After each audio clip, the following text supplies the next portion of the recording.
Ó, nós, negros, temos de...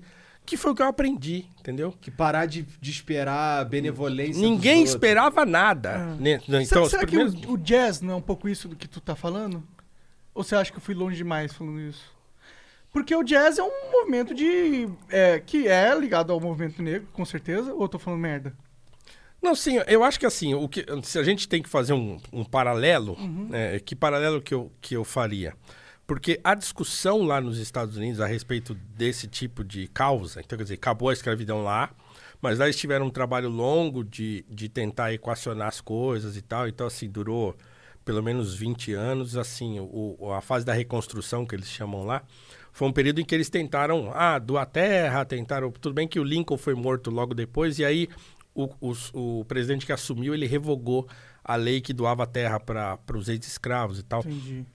Mas surgiram muitas escolas. Então, assim, no começo do século XX, já tinha centenas de milhares de crianças negras já estudando, entendeu? Já estavam... Então, assim, eles encontraram um caminho virtuoso para isso. E o que é interessante, inclusive, eu recupero essa discussão num curso que eu tenho sobre esse tema de racismo no Brasil e tal, é que eu acho mais apropriada uma discussão que aconteceu lá no comecinho do século XX do que propriamente a discussão direitos civis do Martin Luther King e do Malcolm X, por exemplo.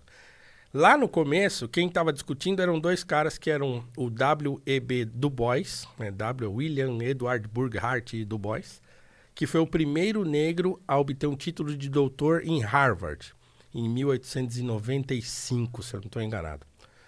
E o Booker T. Washington, que era um grande orador, um sujeito que ele era diretor de uma faculdade chamada Tuskegee Institute.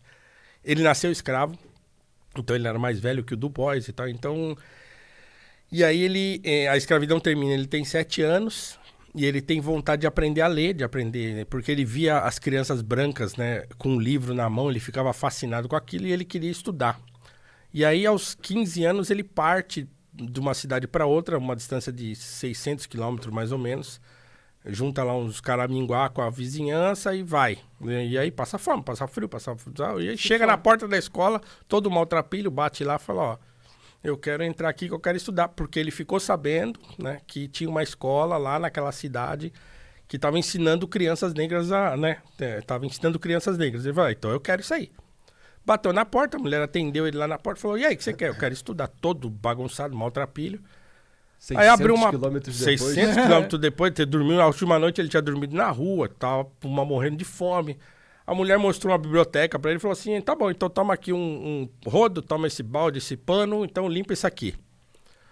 Aí ele conta na autobiografia dele que ele ficou feliz da vida, porque era uma coisa que ele sabia fazer. Falou, eu vou limpar esse bagulho aqui, vou deixar do jeito aqui que eles vão ficar impressionados. E ele fez isso. E aí ele entrou para a escola e ele trabalhava lá limpando. Falou, ó, eu não tenho dinheiro, posso continuar fazendo esse serviço de limpeza e posso estudar aqui e tal. Então essa foi a vida dele. Ele se formou, acabou se tornando professor nessa escola, se tornou diretor dessa escola, depois foi convidado para ser diretor de uma faculdade que estava surgindo, abrindo e tal. Caralho. E ele se tornou um grande orador, e aí ele saía palestrando pelos Estados Unidos para angariar fundos para construir os prédios dessa faculdade, que existe até hoje e tal. Qual que é o nome dela, você lembra? É Tuskegee. Tuskegee? Tuskegee Institute. Legal. E aí ele, no meio do caminho, o Du Bois aparece. Esse cara, o Du Bois, só que ele é um cara do norte. Já nasceu numa família, tem uma ascendência holandesa, então esse Du Bois, que as pessoas costumam falar Dubois, mas não é Du Bois mesmo, porque é holandês. E então esse cara tem uma outra vida, né? E aí ele vai parar lá em Harvard, se forma doutor, vai para a Alemanha, passa uma temporada na Alemanha. É um grande intelectual que começa, primeiro, admirando o Booker T. Washington, que era mais velho, que estava mais tempo no jogo, mas depois eles começam a divergir. Porque a posição do Booker T. Washington, não sei se eu tô falando muito, né? Não, cara, vai nessa, vai nessa que eu tô... Não se preocupa com isso, não se preocupa com isso. Eu não sei, então assim, porque a posição do Booker T. Washington, que o Du Bois começou a chamar de acomodacionista, é que ele dizia o seguinte, ó, em primeiro lugar, não importa agora a questão da integração. A gente pode viver tão bem junto quanto separado. Então assim, o que importa para a comunidade negra que está surgindo agora, no começo do século XX e tal, é ensino técnico e oportunidade de trabalho. Para quê? Para que a gente economicamente cresça, né? Para que os negros prosperem economicamente, formem uma comunidade negra economicamente pujante. E aí depois a gente pensa nisso. Aí os filhos desses podem Exatamente. ser os... Exatamente, pode ser os com mais interlocutores. munição, com mais educação. Exatamente. Então, inclusive, há um famoso discurso dele, que é um chamado Compromisso de Atlanta, porque começaram a acontecer muitos casos de linchamento de negros e tal, as leis de Jim Crow começaram a recrudescer, e aí ele tinha, por exemplo, grandes filantropos que o admiravam, o próprio Henry Ford, o Andrew Carnegie, que contribuíam com ele e tal. E ele era uma espécie de interlocutor, né, lá no sul, daquela comunidade branca sulista, né, racista ainda, e os negros. Então chamaram ele e falaram, cara, vamos tentar dar um jeito nisso. E ele faz um grande discurso chamado Atlanta Compromise, né? E ele fala isso, ele fala, gente, ó, a gente precisa encontrar um meio termo, né? Então, assim, deixa a gente trabalhar e tal, e vocês cuidem da vida de vocês, a gente se encontra uma outra hora, né? E aí o Du Bois, essa época ele já estava terminando a faculdade, já era professor, e o Du Bois manda uma carta para ele, falando, poxa, que discurso muito bonito e tal. Depois o Du Bois começa a pensar bem e fala assim, não é isso aí. Porque, na verdade, o que o negro precisa é de formação intelectual. Nós precisamos, aí ele cria um termo que é a 10ª parte talentosa, o talented tented. Fala, não, nós precisamos conversar com esses caras intelectualmente de igual para igual. Os negros precisam de formação intelectual. E não só de trabalhar e adquirir patrimônio e tal. Olha que debate interessante. E aí os dois vão discutir a respeito disso. Um criticando o outro, né?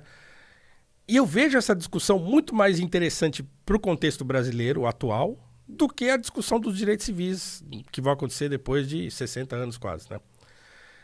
Então eu tenho uma aula do meu curso que é inteirinha sobre esse assunto, sobre esses dois e essa discussão e tal, e eu acho que é muito interessante. Então, se a gente tivesse que fazer um paralelo, agora entrando de novo na pergunta que você tinha feito, é exatamente nesse sentido. Então, assim, porque lá os negros rapidamente tomaram consciência que o destino deles dependia deles mesmos. Então, vem aqui, peraí. Então, eles formaram uma coisa mais unida, porque também, logo depois da abolição, os confederados, né, que aí criaram o Partido Democrata e criaram os movimentos de resistência contra a integração. Por exemplo, a Ku Klux Klan nasce nessa época entre os democratas e tal. Então, vira uma confusão lá nisso. Aí começam a perseguir os negros, começam a... na época de eleição, por exemplo, eles mudavam as zonas eleitorais, então o negro ia lá votar, não estava lá, né? Não era aqui. Eles começam a manipular o voto. Fazendo joguinho do sistema para impedir o acesso. Para impedir o acesso, né? Porque os... Até hoje, né, eles fazem isso, na verdade. Né? Os republicanos usam essa estratégia hoje em distritos, usavam, eles formavam um distrito justamente onde a população que tinha mais probabilidade de votar pra eles estava, tá ligado? Não é necessariamente racista, mas é o mesmo princípio. Então, e veja, e quem fazia isso antigamente eram os democratas, né? Então, quer dizer, isso é interessante, hoje inverteu, né, mano? Que hoje inverteu. Então, por exemplo, você vê, os primeiros políticos negros eleitos eram todos republicanos, todos. Então não tinha político negro no Partido Democrata, né? Então, eles têm uma ligação com o Partido Republicano por conta da abolição, do Lincoln e coisa e tal, e eles vão ter essa ligação até década de 30, então depois da Grande Depressão, no New Deal, a coisa começa a mudar. Inverte. E aí, começa aí, né? Mas também tem uma questão de migração, não, é um movimento lento essa coisa, desse shift, né? Uhum. Demora um longo tempo, umas décadas, Mas eles conseguiram se unir bastante em torno dessa coisa. Não, nós temos aqui... Eu não posso fazer filme no seu estúdio, então tá bom, vou comprar uma câmera, né? Porque aqui eu consigo, com pouco dinheiro, comprar uma câmera. E vou começar a filmar e vou fazer meu filme eu mesmo, né? Eu não posso estudar na sua escola? Não importa, tem escola pra gente aqui.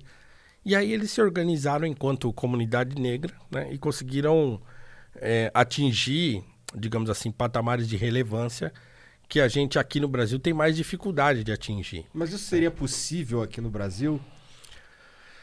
Então, eu não acho que hoje, atualmente, seria possível criar assim, a comunidade negra brasileira precisa se juntar e tal, não sei o que. Eu acho importante que se pense isso enquanto um ideal. Tá. Apesar de eu não saber qual é a efetividade disso, né?